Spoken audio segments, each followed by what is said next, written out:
Unit 8. How is your car? Hey, Al.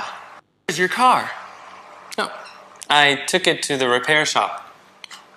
Oh, did you have an accident? No, I left it with the mechanic for a tune-up. When will it be ready? The mechanic said it will be ready on Monday. That's such a long time. Yeah, it is a long time. Are you planning on going on a trip? No, I just take it to the mechanics every 3,000 kilometers or so. Why do you do that?